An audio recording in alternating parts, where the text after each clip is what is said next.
Akhir-akhir ini aku lagi sering dengar teman atau klien aku ngomong, kok rasanya kayak mati rasa ya?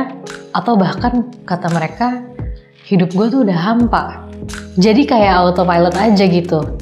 Menjalani aktivitas sehari-hari, pergi kerja, pergi sekolah, tapi udah gak ada rasa excited atau bahagianya. Kalau mereka bilang sih udah gak ada sparks-nya. Saya Natasha Cecilia Christy, psikolog dari bicarakan.id.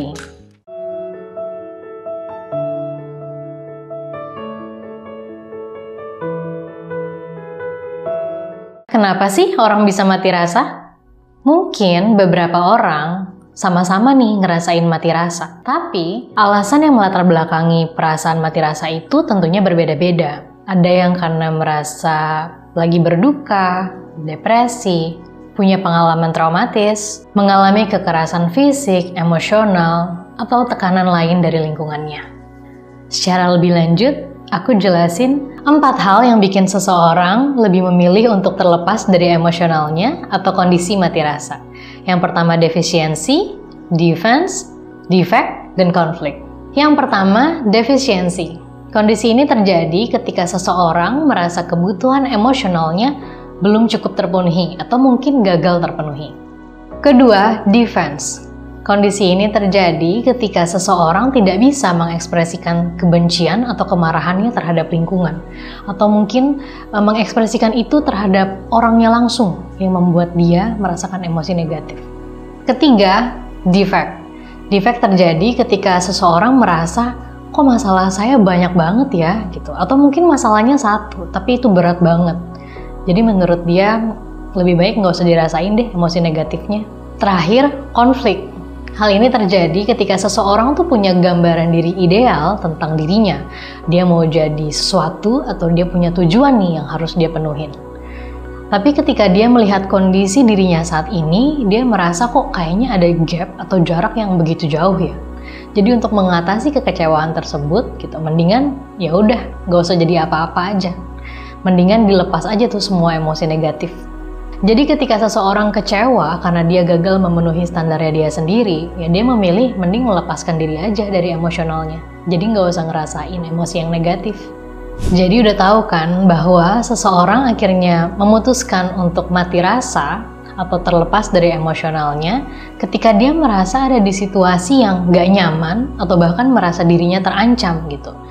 Ketika seseorang memutuskan untuk mengambil jarak dari emosionalnya atau memisahkan diri dari emosionalnya, orang tersebut tidak hanya melindungi dirinya dari emosi yang negatif seperti kemarahan, kesedihan, kekecewaan, tapi orang tersebut juga membatasi dirinya atau menutup dirinya dari emosi yang positif seperti kegembiraan, excitement, kesabaran, dan sebagainya.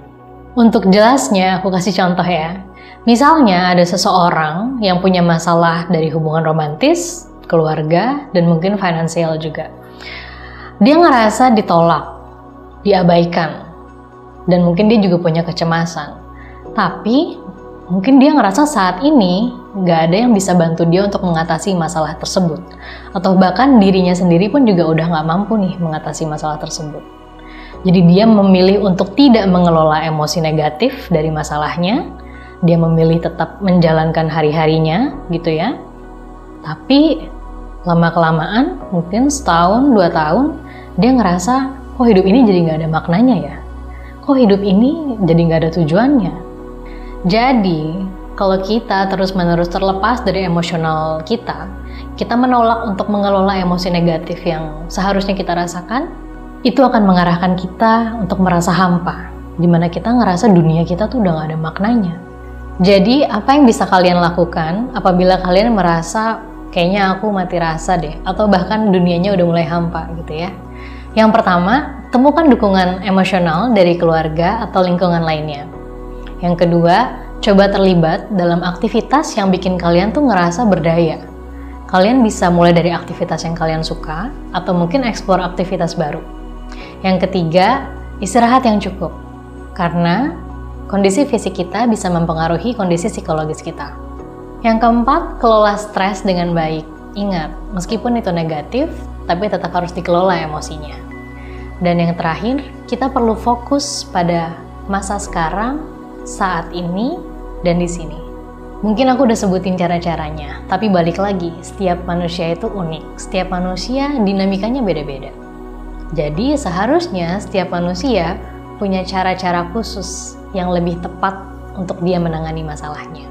Kalau kamu ingin mengenal diri kamu secara lebih dalam dan lebih baik, sehingga kamu tahu nih cara apa yang paling tepat untuk mengatasi masalahmu, yuk ke bicarakan.id.